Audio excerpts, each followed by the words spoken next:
Hello everyone, welcome you all at Lokesh sir unlimited study zone. Start कर रहे हैं। देखिए, कल हमने पढ़ा था आरएल सर्किट का सर्किट बिहेवियर। आरएल मतलब कि प्रतिरोधीय और प्रेरकीय परिपथ है ना। आज हम पढ़ रहे हैं प्रतिरोध एवं संधारित्रीय परिपथ का एसी बिहेवियर। तो कल आप लोगों ने सब लोगों ने वीडियो देखे कि नहीं देखे? कितने लोग देख के आए हो? चलो बहुत बढ़िया भाई, पढ़ लिया करो। नोट करने के लिए नहीं, आप टाइम ले लो, ठीक है ना। मगर पहले आप देखो पूरा। लिखने के बाद आप बोल दो कि सर रुक जाओ, समय अपने पास बहुत है ना। मगर पहले देख लो पूरा, फिर उसके बाद लिखो। तो अपन पढ़ रहे हैं बच्चों आरसी सर्किट का बिहेवियर, ठीक है ना। तो आरसी सर्किट में आर मतलब बेटा प्रतिरोध और सी मतलब कैपेसिटर यानी कंडेंसर। तो दोनों बेटा हमारे पास लगे हुए हैं। तो ये ले लीजिए, सबसे पहले प्रतिरोध लगा हुआ है और यहाँ पर क्या लगा है?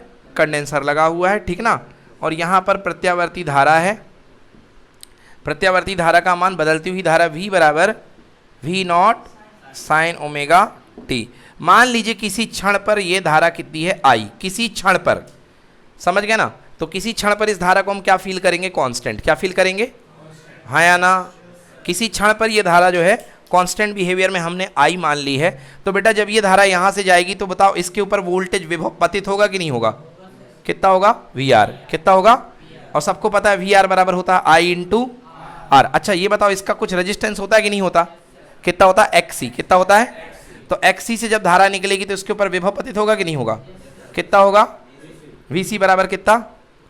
ISC। IXC। VC बराबर कितना? IXC। समझ में आया? तो कुछ विभव इसमें गया, कुछ विभव इसमें गया। गया कि नहीं गया? तो जो नेट विभव होगा वो दोनों का क्या होगा? योग होगा। दोनों का क्या होगा? योग होगा। होगा कि नहीं होगा?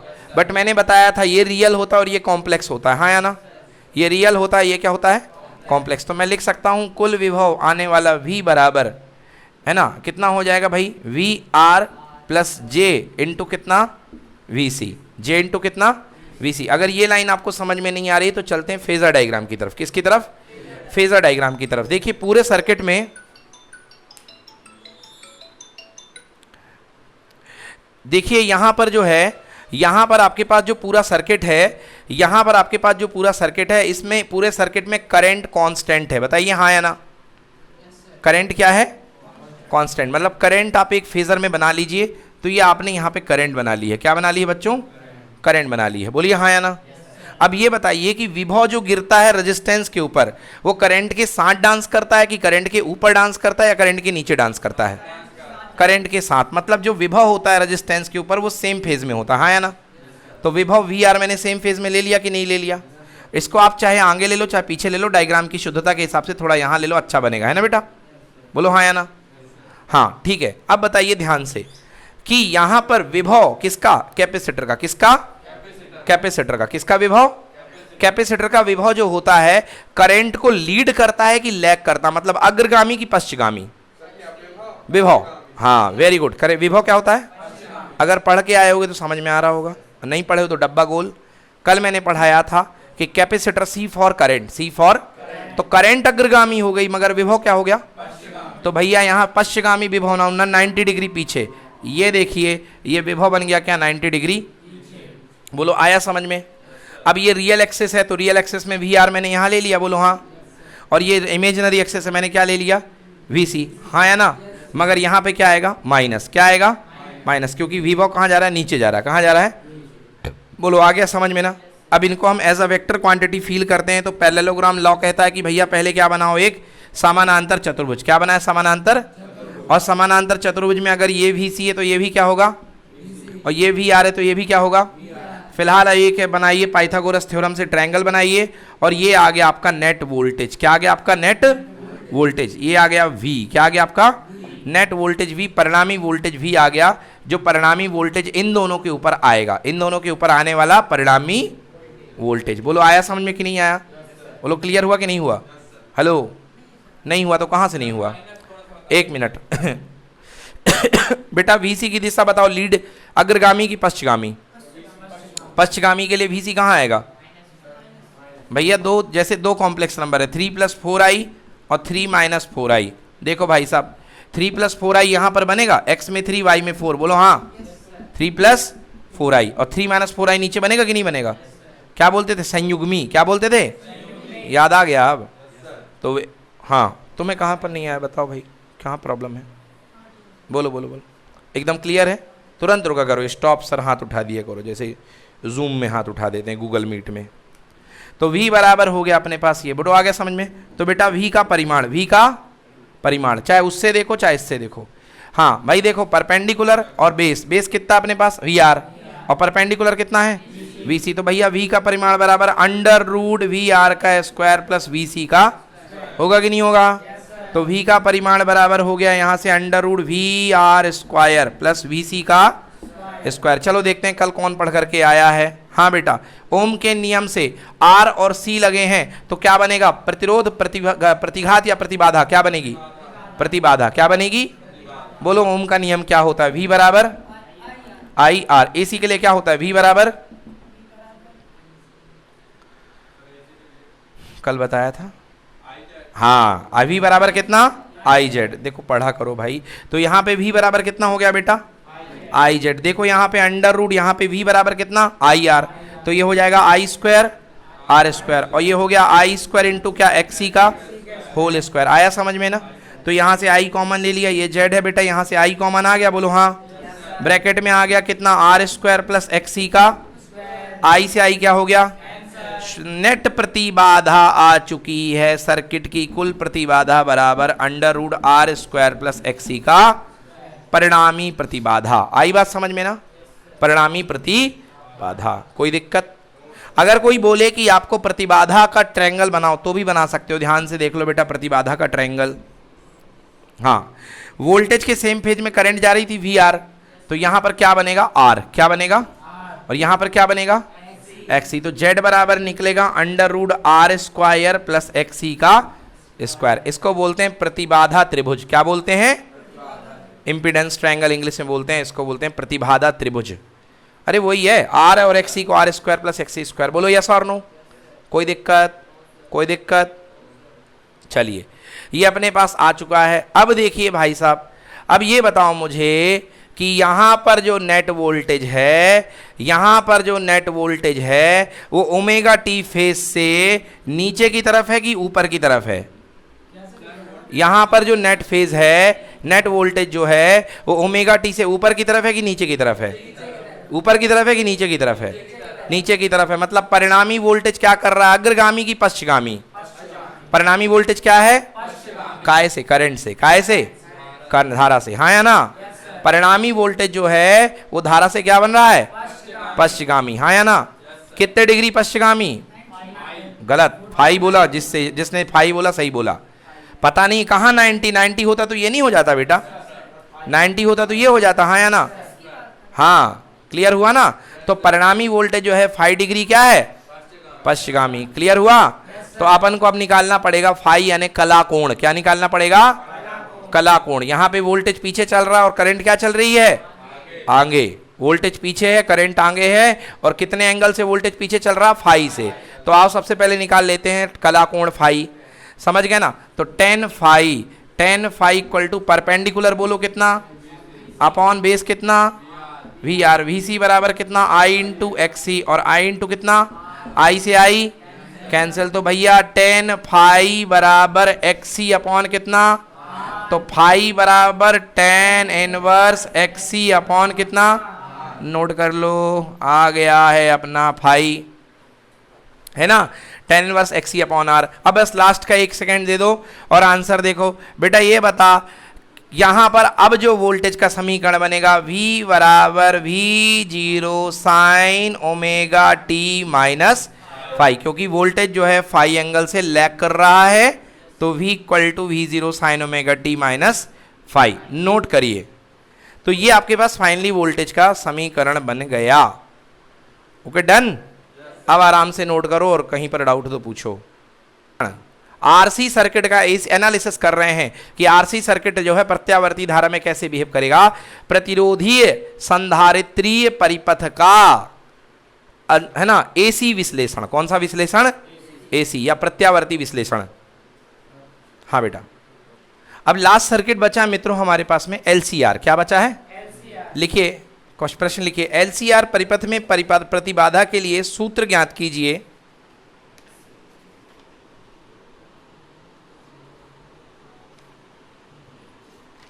LCR परिपथ में प्रतिबाधा के लिए सूत्र ज्ञात कीजिए।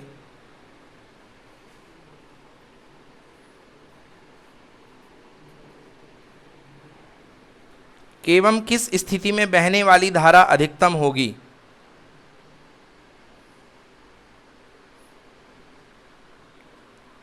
किस स्थिति में बहने वाली धारा अधिकतम होगी।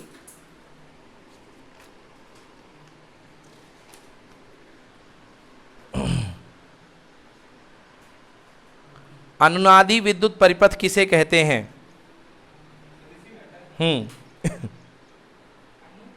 अनुनादी विद्युत परिपथ किसे कहते हैं। अनुनादी, अनुनादी नहीं, सब साथ में पॉइंट करके एरो एरो बना के। अनुनादी विद्युत परिपथ किसे कहते हैं।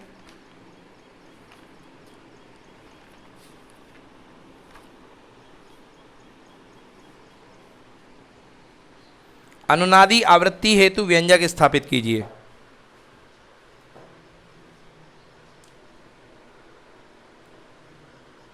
अनुनादी आवृत्ति हेतु व्यंजक स्थापित कीजिए। अनुनादी विद्युत परिपथ किसे कहते हैं और अनुनादी आवृत्ति हेतु व्यंजक स्थापित कीजिए। बच्चों ये सबसे बड़ा सर्किट है, इसमें काफ़ी सारी चीज़ें पढ़नी है, ठीक है ना। ये बहुत काम का सर्किट है और एग्जाम में पक्के से आएगा ये सर्किट, ठीक है ना।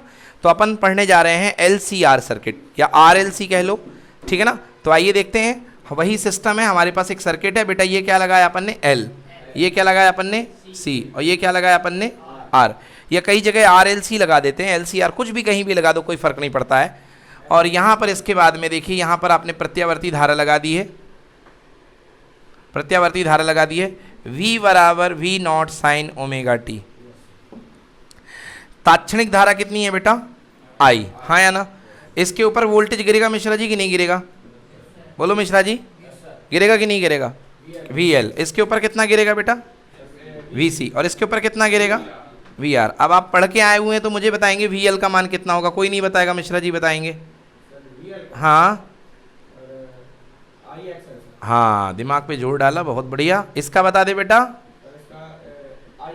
हाँ, और इसका बेटा, बहुत बढ़िया, सीख तो रहे हो, बन तो रहा तुमसे, ठीक है ना। बस हो गया, इतना बन गया, बाकी सब कुछ आ रहा है। अब देखिए भाई साहब, करंट एक फेज में ले लो, हाँ या ना। करंट एक फेज में ले लो, बोलो यस और नो। तो यहाँ पे अपन ने करंट एक फेज में ले ली, इसका नाम है I, हाँ या ना। अब बताओ मुझे मिश्रा जी फिर से कि करंट के साथ जो रेजिस्टेंस के ऊपर वोल्टेज जाता है वो कितने फेज में होता है। हम साथ साथ हैं कि हम 90 डिग्री आगे कि हम 90 डिग्री पीछे हैं। हाँ, वोल्टेज जाता है रेजिस्टेंस के ऊपर, जो वोल्टेज गिरता है पतित विभव होता है, रेजिस्टिव वोल्टेज ऊपर होता है। रेजिस्टेंस के ऊपर गिरने वाला जो वोल्टेज होता है वो करंट के साथ कितने डिग्री का एंगल बनाता है। चलो गलत, बोलो जानकारी दो भाई। सेम फेज में क्या होगा, साथ साथ होगा। हाँ, तो रजिस्टिव वोल्टेज साथ साथ होता है, लेक्चर नंबर 3 में पढ़िए। रजिस्टिव वोल्टेज सेम फेज में होता है, समझ गए ना। हाँ, अब बताओ जो इंडक्टिव वोल्टेज होता है मतलब VL। हाँ भाई ठाकुर साहब आप बताएंगे। VL जो होता है इंडक्टिव वोल्टेज, वो करंट से आगे होता है या पीछे होता है।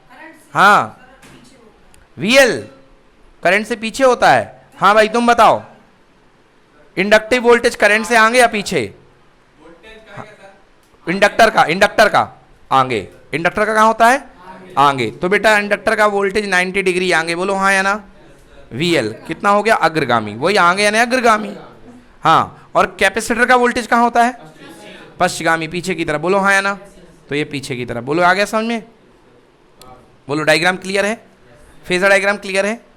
देखो करंट की फेज में रेजिस्टेंस का वोल्टेज VR, करंट से 90 डिग्री अग्रगामी कौन, इंडक्टर का वोल्टेज, कॉइल का वोल्टेज VL, और करंट से पश्चगामी कौन, कैपेसिटर का, क्योंकि संधारित्र C for capacitor, C for current, current आगे वोल्टेज पीछे, बोलो हाँ या ना। अब देखो बेटा अपन वेक्टर सॉल्व कर रहे हैं। क्या सॉल्व कर रहे हैं, वेक्टर की दिशा ये गई हुई है वोल्टेज की, बोलो हाँ VL, और ये क्या है। अब दो केस हो सकते हैं, या तो VL बड़ा VC से या VC बड़ा, बोलो हाँ या ना।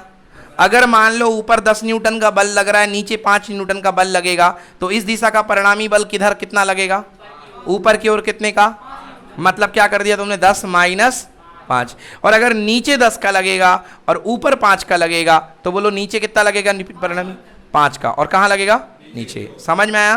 तो अपन केस पहला उठा रहे हैं, VL greater than VC, VL greater than, तो भैया VL है और VC नीचे लग रहा है। अगर पलटेंगे तो मुझे बताओ, इसको पलटने के बाद मान लो 10 था ऊपर और नीचे था कितना, 5, तो बताओ परिणामी VL माइनस VC निकल करके आएगा कि नहीं निकल के आएगा? क्योंकि VL ऊपर लगा, VC नीचे लगा, तो VC को पलट दिए तो माइनस VC, उतना माइनस कट गया, तो VL माइनस VC बचा कि नहीं बचा? और अगर इसी की जगह अगर VC बड़ा होता और VL छोटा होता तो परिणामी कहाँ टूटता, ऊपर या नीचे? और क्या बनता, VC माइनस VC माइनस। अब एक चीज और देख लो, इसके चमत्कार होने का कारण क्या है बेटा? VL बराबर क्या होता, I इंटू, और VC बराबर होता है क्या, I इंटू XC। ये बड़ा है, I से I क्या हो जाएगा, क्योंकि धारा तो समान है ना, श्रेणी परिपथ में धारा अलग अलग हो ही नहीं सकती, हाँ या ना? इसका मतलब XL किससे बड़ा रहा होगा, XC से। मतलब जिसका प्रतिघात बढ़ा उसका वोल्टेज बढ़ा, हाँ या ना? जिसका प्रतिघात बड़ा होगा उसका क्या होगा, क्योंकि V बराबर IX होता राजा बेटा, तो I तो समान है, तो जिसका X बढ़ा उसका, हाँ या ना? बिल्कुल क्लियर पिक्चर है। चलो बहुत बढ़िया, अब इसको मैं मिटा रहा हूँ, अब काम की चीज सॉल्व करते हैं बेटा। ये हो गया VL माइनस VC, और ये क्या हो गया, पैरेललोग्राम ला, cut cut cut cut cut cut cut cut cut cut cut cut, थोड़ा बड़ा बनाना था, आगे जाता, इधर बना लो। ये बेटा VR क्या है, ये VR cut cut cut cut cut cut cut cut cut cut cut cut, ठीक है, आ गया?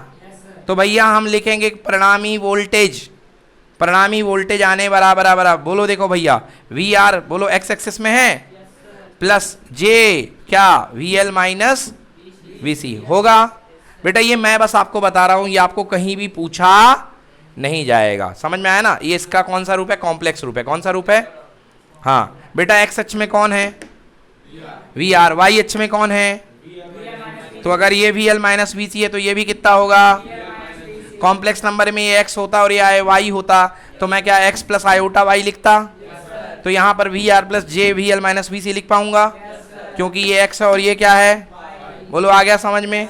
इसको ना भी लिखो तो कोई ज़रूरत की बात नहीं है। आओ परिणामी वोल्टेज निकालते हैं, हाँ या ना?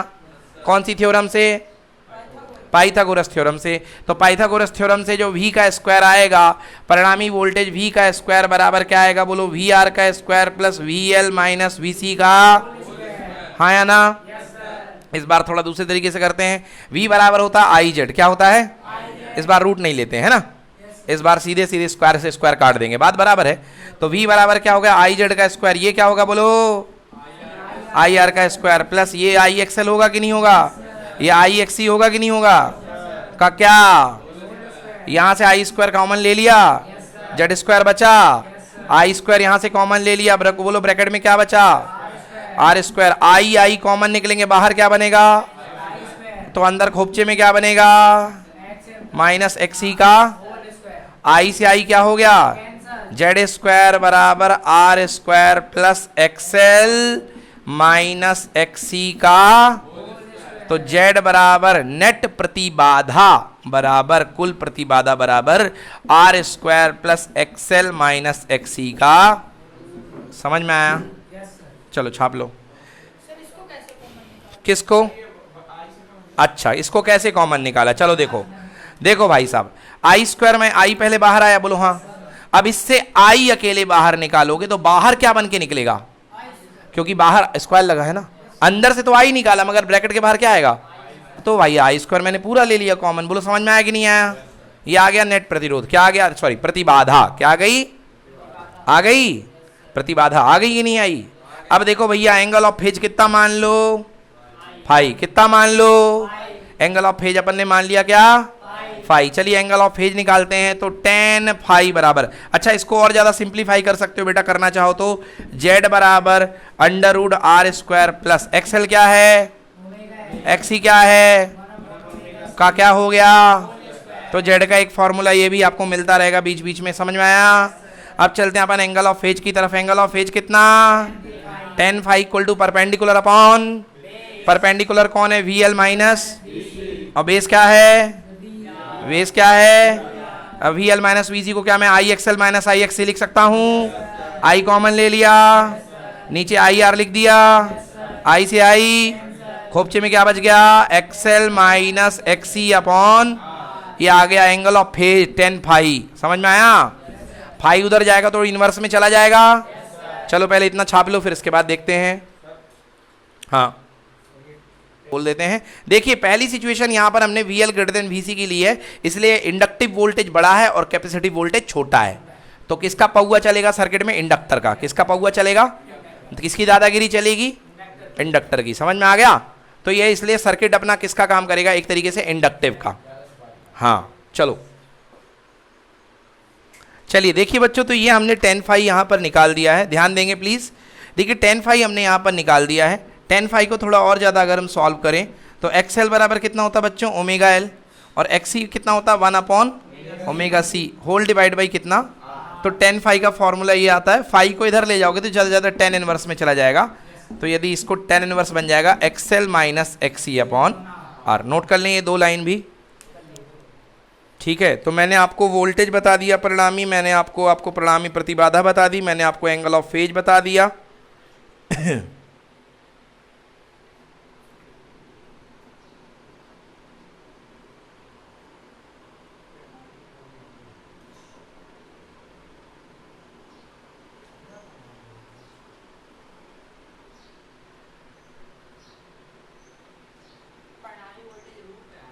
हाँ ये आया ना परिणामी वोल्टेज का परिमाण जो आया था। परिणामी वोल्टेज अभी ये V स्क्वायर बराबर लिखा था ना, V√R² plus VL minus VC का होल स्क्वायर, वही था। और अभी इसका एक और डेरिवेशन लिखाते हैं, है ना। चलो देखो ध्यान से। अब देखिए यदि V के डेरिवेशन की बात करें, ये वाला जो इंस्टेंट फेजर जा रहा है करंट का, ये किस पे है? ओमेगा टी पे। किस पे है? और ये क्या दिख रहा है? Plus phi. क्या दिख रहा है? अच्छा एक चीज बहुत समझना आसान है, प्लस फाई इसलिए आ रहा है क्योंकि कैपेसिटर कौन डोमिनेट कर रहा है, कौन प्रबल है यहाँ पे? इंडक्टर। कौन है? इंडक्टर। और आपने देखा है इंडक्टर के केस में वोल्टेज लीड करता है, अग्रगामी होता है, हाँ या ना। तो रेजिस्टेंस के आ जाने से वोल्टेज 90 पर तो नहीं जा पाया, मगर थोड़ा सा नीचे आ गया, मगर अभी भी क्या है? अग्रगामी। क्या है? तो यदि आप इसका वोल्टेज का समीकरण बनाएंगे तो V बराबर V0 sine omega t plus क्या? फाई। और फाई का मान ये है, नोट कर लीजिए। तो ये तात्क्षणिक वोल्टेज आ गया V बराबर V0। बेटा ये देखो ये क्या है? फाई एंगल पे है। फाई एंगल पे वोल्टेज आगे है कि नहीं है? आ गया समझ में ना। तो भैया करंट का फेजर अगर ओमेगा टी है तो करंट क्या जा रही है? फाई एंगल आगे जाएगा वोल्टेज। तो V बराबर V0 sine omega t plus phi. Note करिए।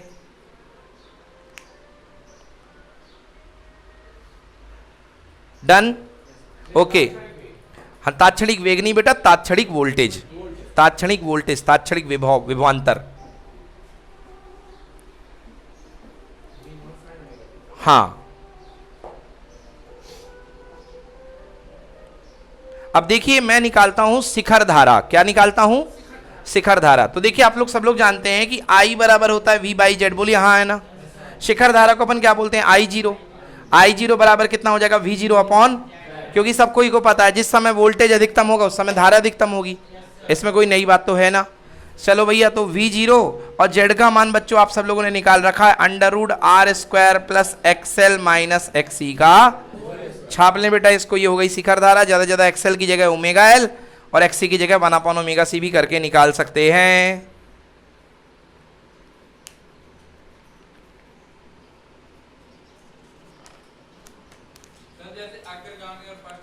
हाँ बेटा, हाँ हाँ हाँ बिल्कुल अधिकतम होगा, बिल्कुल। देखिए यहां पर डायग्राम बन पाना मुश्किल है क्योंकि यहां पर एंगल ऑफ फेस फाई है। ठीक है ठीक है। चलो देखो आप डायग्राम को पहले ये देखो आप, आपके पास में V बराबर कितना आ गया? V0 साइन ओमेगा टी, हाँ या ना। V0 साइन ओमेगा टी या ओमेगा टी प्लस फाई, गोली मारो उसको, कोई भी, जब प्लस फाई माइनस फाई कुछ भी कर लो, ले अरे ले लो ना, मान लो ना फाई है π/2 कुछ भी, हाँ या ना भाई। I0 बराबर V0 अपॉन कितना? Z, हाँ या ना। V0 अपॉन कितना? Z, हाँ या ना। या एक काम करो, I बराबर हो गया प्रत्यावर्ती धारा की इंस्टेंटेनियस वैल्यू, लो तुम्हारे समझने के लिए IT क्या है और ये क्या है बेटा? VT। तो IT बराबर VT अपॉन कितना? Z। प्रत्यावर्ती धारा के लिए कितना? हाँ ठीक है। अब भैया देखो Vt की वैल्यू कितनी, V0 sine omega t plus minus five, जो होना हो तेरा, मेरे को कोई मतलब नहीं है। तो प्लस π/2 हो माइनस π/2 हो 0 हो, मेरे से कोई मतलब नहीं है। सारी कंडीशन ले ले तुम सारी कंडीशन ले लो वोल्टेज। हमने अपॉन में क्या रखा, V0 किसके साथ भिड़ेगा, सीधे सीधे, क्योंकि ये भी कांस्टेंट वैल्यू और ये भी कौन सी वैल्यू है, कांस्टेंट। क्योंकि ध्यान से देख लो जेड के रिलेशन में कभी भी कहीं पर भी थीटा फाई कुछ नहीं आया है। आया है क्या? जेड का फॉर्मूला अधिक से अधिक खतरनाक वाला क्या होता है, एक्सएल ओमेगा एल माइनस 1/ओमेगा c का होल स्क्वायर, कहीं फाई वाई नहीं है। अब ये बताओ, जिस समय ये अधिकतम होगा वोल्टेज, अधिकतम कब होगा, जब साइन की वैल्यू कितनी होगी, 1। कितनी होगी, साइन का कोई भी फलन होगा, साइन का अधिकतम मान क्या होता है, तो जिस समय ये 1 हो जाएगा तो ये क्या बन जाएगा, V0, और V0 अपॉन जेड क्या कहलाएगा, और ये बन जाएगा अपने पास I0 sign omega t plus minus five. तो समझ में आया, V0 अपॉन जेड क्या होता है, I0। मतलब हर हालत में करंट के अधिकतम मान के लिए वोल्टेज को क्या होना पड़ेगा, अधिकतम होना पड़ेगा। समझ में आया? तो चलिए I0 बराबर V0 अपॉन जेड, और ये हो गया R upon XL minus XC का होल स्क्वायर। ठीक है बेटा? चलो देखो अब ध्यान से, अब लिखो अनुनादी परिपथ, अनुनादी परिपथ, अनुनादी परिपथ, अनुनादी हाँ अनुनादी एसी परिपथ, पूरा नाम अनुनादी एसी परिपथ, अनुनादी प्रत्यावर्ती परिपथ। अनुनाद का मतलब क्या होता है, अनुनाद का मतलब होता है मैं कोई गाना गा रहा हूं, मेरे गाने की पर्टिकुलर एक फ्रिक्वेंसी है। बोलो हाँ या ना? बेटा तुमने देखा होगा रामायण, और तुम तो अच्छा गाते वाते हो, तुमने देखा होगा जब लोग हारमोनियम में बैठते हैं तो पहले सुर सेट करते हैं, मिलाते हैं सुर, सा वो अलग चलता है, पै पै, फिर करते हैं ना, उसको बोलते हैं फ्रिक्वेंसी को मिलाना। क्या बोलते हैं? उसी बीट से हाथ उठाएंगे, उसी फ्रिक्वेंसी से गाना उठाना शुरू करेंगे जहां से उनका गला मैच करता है। समझ गया ना? समझ में आया कि नहीं आया? उसी बीट सब, तुम गाना सोचो सर गाना भी सुनाए ऐसे देख रहा बिल्कुल ये भाई, उसी बीट से वो गाना उठाएंगे, बोले सा तो वो समझ गया ना? तो ऐसे उठाएंगे। तो आपने देखा होगा जब फ्रिक्वेंसी दोनों की मैच करती है तब सुर लाउड हो जाता है। क्या हो जाता है? तेज हो जाता है कि नहीं हो जाता है? और अगर अंट संट आपने अलग बीट में गाना उठाया तो वो अलग फेज में चलेगा और वो अलग फेज में चलेगा। समझ में आया ना? सुर आगे चल रहे हैं और मुंह के बोल पीछे चल रहे हैं, कुछ अलग रहेगा, मजा नहीं आएगा। तो जब भी दो सुरों की आवृत्ति समान हो जाए तो वहां पर बनता है अनुनाद। क्या बनता है? अनुनाद। और अनुनाद पर जो एम्पलीट्यूड आता है, एम्पलीट्यूड मतलब आयाम, आयाम क्या बनता? अधिकतम। क्या बनता है? अधिकतम। अब इस चीज को यहां पर अप्लाई करो, ये यहां पर सर्किट का अनुनाद है। अनुनाद केमिस्ट्री में भी होता है, केमिस्ट्री में आपने पढ़ा होगा अनुनाद। अनुनाद फिजिक्स में भी होता है। अनुनाद किस में होता है? फिजिक्स में भी। फिजिक्स में मैंने लास्ट ईयर पढ़ाया था आपको, आप लोग को नहीं पढ़ाया होगा, दूसरे बैच को पढ़ाया होगा, क्योंकि लास्ट ईयर आपको मैंने तरंग नहीं पढ़ाई। जब भी पुल के ऊपर से सेना के जवान जाते हैं तो उनको तितर बितर होने को करा जाता है। क्या करा जाता है? तितर बितर। समझ में आया? हाँ, क्योंकि दो फ्रिक्वेंसी होती हैं, एक होती है ब्रिज की फ्रिक्वेंसी। किसकी फ्रिक्वेंसी? धप धप, ब्रिज की फ्रिक्वेंसी। और अगर ब्रिज भी उसी फ्रिक्वेंसी से वाइब्रेट कर रहा है और जवान भी अगर उसी फ्रिक्वेंसी से वाइब्रेट करने कर गए, दोलन बहुत हैवी हो जाएंगे। क्या हो जाएंगे? दोलन बहुत। और दोलन बहुत हैवी अगर हो गए तो ब्रिज जो है प्रत्यास्थता की लिमिट के अगर बाहर हो गया तो ब्रिज झूल जाएगा, हो सकता है टूट भी जाए। समझ में आया? इसलिए जब भी पुल के ऊपर से गुजरा जाता है तो बोल दिया जाता है भैया डिस्पर्स। क्या हो जाओ? डिस्पर्स, अलग अलग हो जाओ। कभी भी देखे होगे लकड़ी के पुल होते हैं या लक्ष्मण झूला बना होता है, सैनिक लोग ऐसे नहीं निकलेंगे लेफ्ट राइट करते हुए, क्योंकि अगर लेफ्ट राइट करते हुए निकले फ्रिक्वेंसी सेट हो गई। क्या हो गई? फ्रिक्वेंसी। उसी फ्रिक्वेंसी पे उनका अगला पैर पड़ा और आयाम बढ़ गया, दूसरा पैर पड़ा और आयाम बढ़ गया। बोलो हाँ या ना? समझ में आया कि नहीं आया? जैसे आप कोई कटोरा ले लो, उसको मारो ठन, फिर उसमें और मारो ठन, तो देखा होगा आयाम और बढ़ जाता है। बीच में मटर डाल दो, मटर उचकने लगता है, हाँ या ना? फिर और जोर से उसी को चम्मच मारते जाओ तो उसी फ्रिक्वेंसी में देखोगे चम्मच ज़्यादा उछलने लगेगा। मटर, समझ में आ गया ना? तो इसको बोलते हैं अनुनाद। क्या बोलते हैं? अब आइए देखिए अनुनाद यहाँ पे क्या होता है। अनुनाद का मतलब होता है कि आवृत्ति की वो पोजीशन, ऐसी आवृत्ति जिसमें स्रोत की आवृत्ति कारक की आवृत्ति के बराबर हो जाए। स्रोत की आवृत्ति कारक की आवृत्ति के, तो कंपन अपने मैक्सिमम लेवल पे पहुंच जाता है। जो कंपन होता है अपने कंपन का जो आयाम होता है वो मैक्सिमम लेवल पे पहुंच जाता है। समझ में आ गया? तो इसको बोलते हैं अपन अनुनाद। क्या बोलते हैं इसको अपन? अनुनाद। ठीक है ना?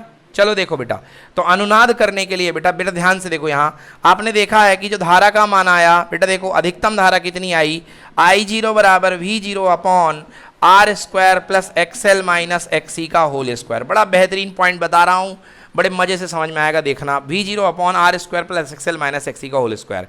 बोर्ड से नजरें मत हटाओ भाई, यहाँ ध्यान दो। बोलो ये याद क्लियर है कि नहीं है? ये तो अपन ने निकाल लिया ना। अब बेटा अगर धारा चाहते हो अधिकतम तो ये क्या होना चाहिए? न्यूनतम। हाँ या ना? मतलब अगर धारा अधिकतम हो तो ये क्या है भैया? ये प्रतिबाधा है। क्या है ये? प्रतिबाधा। क्योंकि पिछले जन्म में देख रखे हो I बराबर V0/Z। हाँ या ना? पढ़े थे ना ये? तो अगर धारा अधिकतम चाहिए तो प्रतिबाधा क्या चाहिए है? न्यूनतम। बोलो हाँ या ना?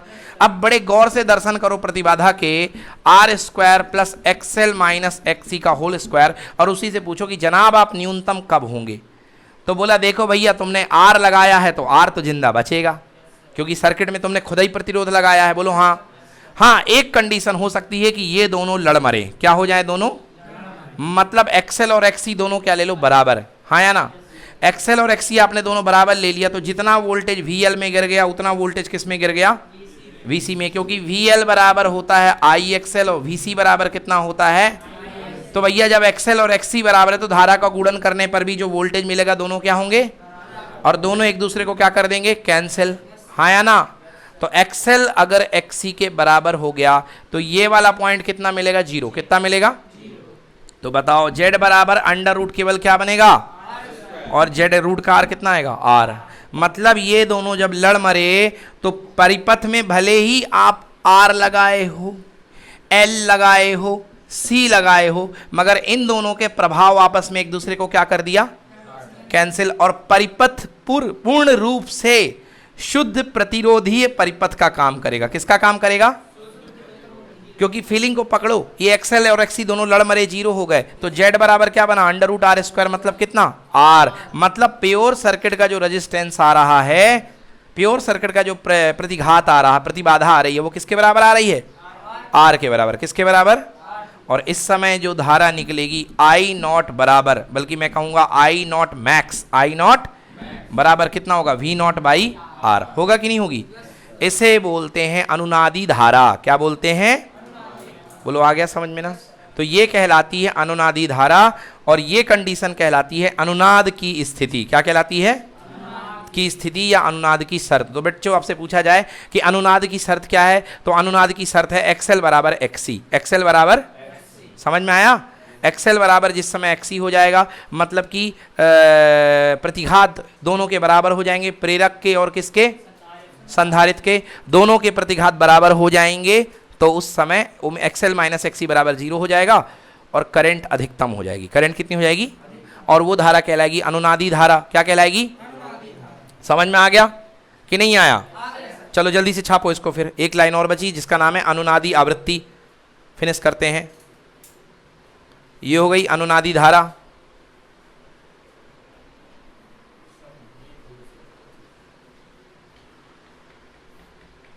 हाँ, कैसे लिखना है? I0 बराबर V0/Z। ये लिख लो। तो V0 upon Z upon XL minus XC का होल स्क्वायर। I0 बराबर V0 upon R square plus XL minus XC का होल स्क्वायर। जिस समय I0 अधिकतम है तो उसको न्यूनतम होना चाहिए। Z का मान न्यूनतम करने के लिए XL माइनस XC को क्या कर दिया अपन ने? 0। क्या कर दिया? 0 कर दिया ना बेटा? हाँ हाँ, वही बराबर कर दिया ना। XL माइनस XC बराबर 0 मतलब XL इक्वल टू कितना? बस हो गया। तो लिख लो इस समय धारा अधिकतम होगी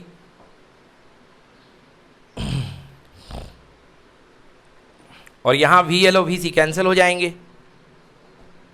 डायग्राम की फॉर्म में बात किया जाए तो VL और VC क्या हो जाएंगे? कैंसिल हो जाएंगे।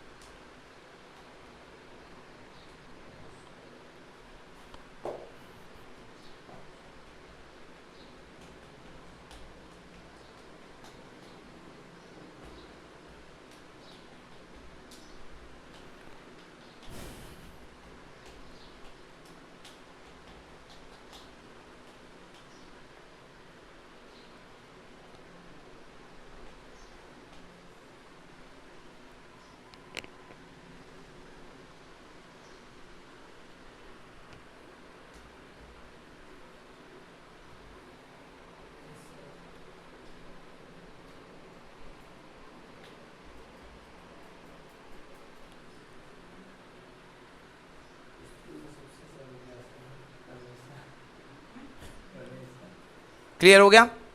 आ गया समझ में? अब चलिए देखिए बच्चों, लिखिए अनुनादी आवृत्ति। लास्ट टॉपिक अनुनादी आवृत्ति। अनुनादी आवृत्ति अनुनादी आवृत्ति, ठीक है बेटा। चलो देखो बेटा, आपने अनुनाद की शर्त, बोर्ड की तरफ देखें, अनुनाद की शर्त देखिए आपने, एक्सएल बराबर कितना, एक्सएल बराबर कितना होता है, और एक्सी बराबर कितना होता है, ओमेगा, ओमेगा को इधर ले आओ, क्या बन गया, और एल को नीचे ले आओ, कितना हो गया, 1/, तो ओमेगा बराबर 1/√, कितना, ओमेगा। ये हो गई अनुनादीय कोणीय आवृत्ति। क्या आ गई? अनुनादीय कोणीय आवृत्ति। और आप सब लोग जानते हो ओमेगा बराबर होता है 2πf, पता है ना? तो ओमेगा बराबर 2πf यानी 1/√, कितना, LC। तो f बराबर 1/2π√LC। ये है बेटा अनुनादी रेखीय आवृत्ति, या सिंपल इसको अनुनादी आवृत्ति बोलते हैं। समझ में आया? Very important, VIMP। और ये एग्जाम में पक्का आएगा, जो मैंने आज पढ़ाया है 101% एग्जाम में आएगा, हर वर्ष आता है, इस बार भी आएगा। बिल्कुल यही वाला, ये आ गया अनुनादी आवृत्ति, बिल्कुल पूरा 5 मार्क्स का। समझ गए? आपने रेडियो ट्यून किया होगा, अगर रेडियो कभी चलाया है FM वो घुमाने वाला, तो अगर कान में लगा करके रेडियो ट्यून करते हो तो आगे पीछे सेट करते हो, हाँ या ना?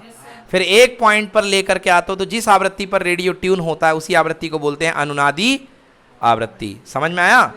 हाँ, तो रेडियो इसी आवृत्ति पर ट्यून होता है, और जैसे ट्यून होता है तो धारा अधिकतम हो जाती है, रेडियो बजना शुरू हो जाता है। तो रेडियो ट्यूनर में इसका उपयोग किया जाता है। इसका उपयोग रेडियोग्राही को ट्यून करने में किया जाता है, फ्रीक्वेंसी सेट करने के लिए किया जाता है। चलिए डन, ठीक है। चलिए तो आज के लिए यहीं पर क्लास को समाप्त करते हैं। बहुत बहुत धन्यवाद।